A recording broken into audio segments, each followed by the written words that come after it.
One day, you notice your groceries cost a bit more. Then your rent goes up. Filling up your car costs more than it did last month. Even your streaming subscriptions are a few dollars higher. There's no big announcement, no single villain to point at. Yet somehow prices for almost everything seem to be moving up together. So who decides this? Is it the companies? Is it the government, the banks, or is it something most of us never even see? If price increases were just about individual businesses getting greedy, they'd happen randomly.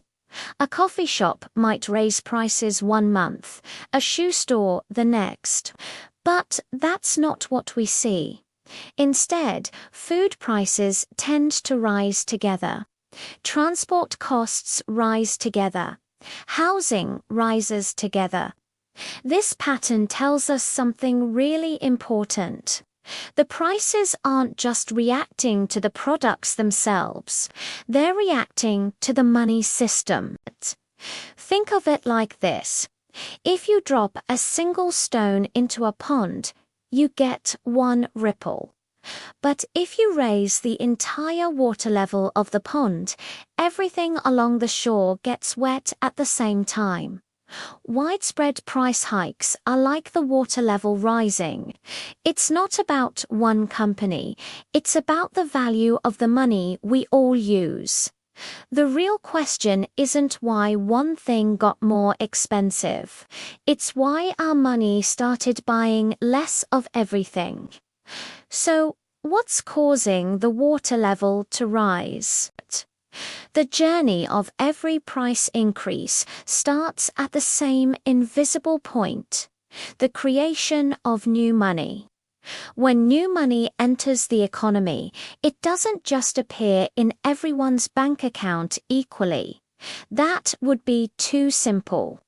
Instead, it's injected at specific points, usually through governments spending on big projects, or through banks lending it out to corporations and individuals. Central banks also play a huge role by making it easier or harder for this process to happen.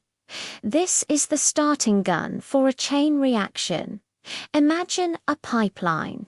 New money is pumped in at one end, but it takes time to flow through the entire system. The people and institutions closest to the tap get to use that new money first. They get to spend it while prices are still low. But as that money circulates, it starts bidding up the prices of goods, services, and assets.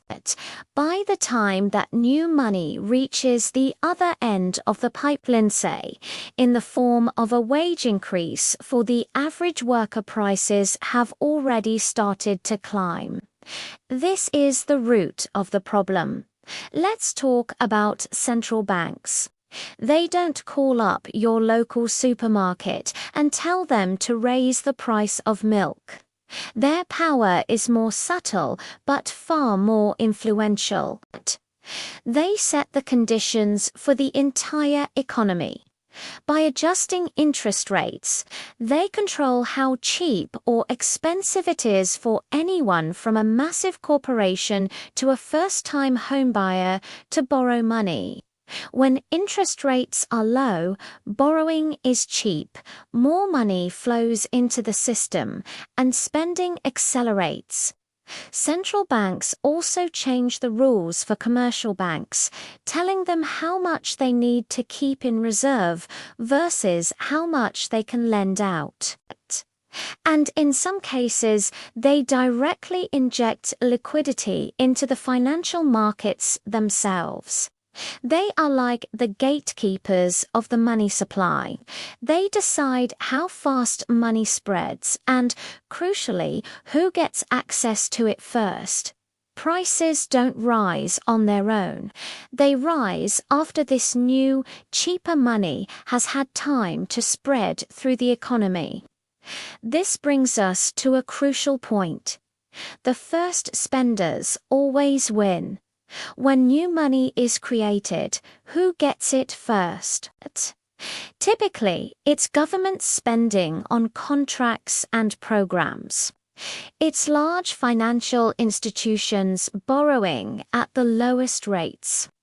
It's asset owners like those in the stock market or real estate who see the value of their holdings inflate first. They get to use this new money to buy things at yesterday's prices. By the time this money trickles down to the rest of the economy, the landscape has changed. Workers eventually get pay raises to keep up, but by then their rent, fuel, and food costs have already gone up.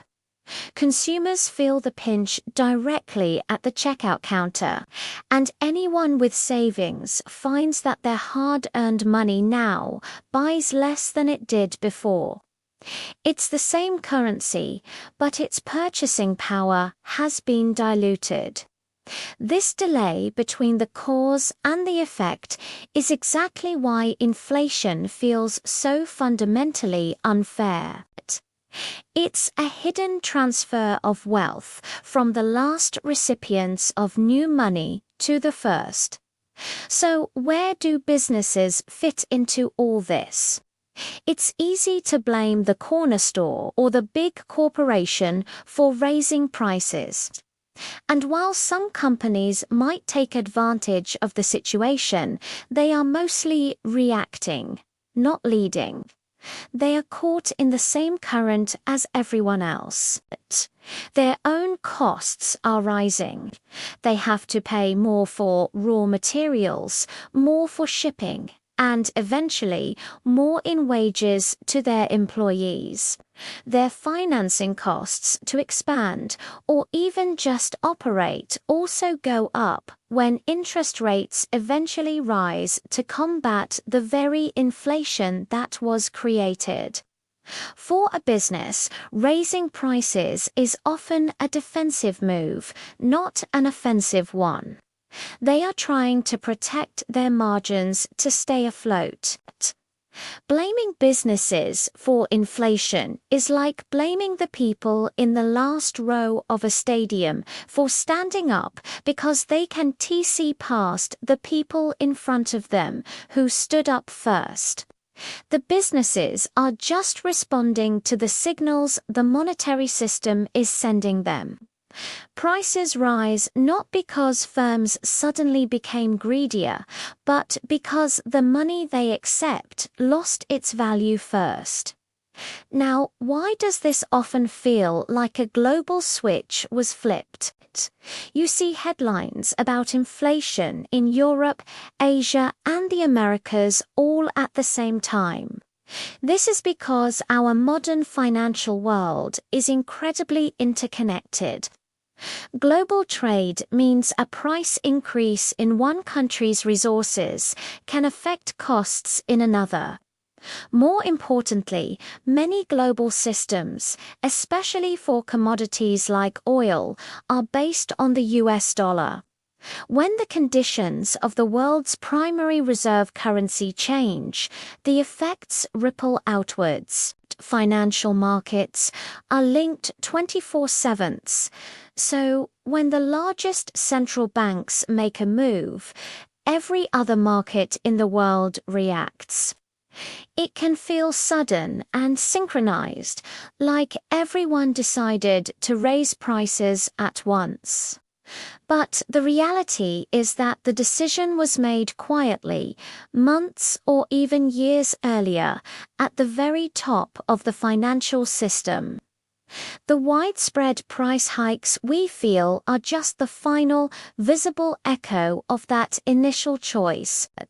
So, in the end, no single person decides when your groceries get more expensive, but our systems do. Prices go up when the creation of new money becomes easy and widespread. They go up when debt expands faster than our ability to produce actual goods and services. And they go up when access to that new money is uneven, benefiting those at the start of the chain at the expense of those at the end. Inflation isn't a random accident, it's a delayed signal. It's the consequence of decisions made about the nature and distribution of money. By the time you feel it in your wallet, the real decision was already made. Long before. Understanding this doesn't make the price increases go away, but it helps us see where the real problem lies. Thanks for watching. If you found this explanation helpful, consider liking the video and subscribing for more content that breaks down the complex systems that shape our world. See you next time.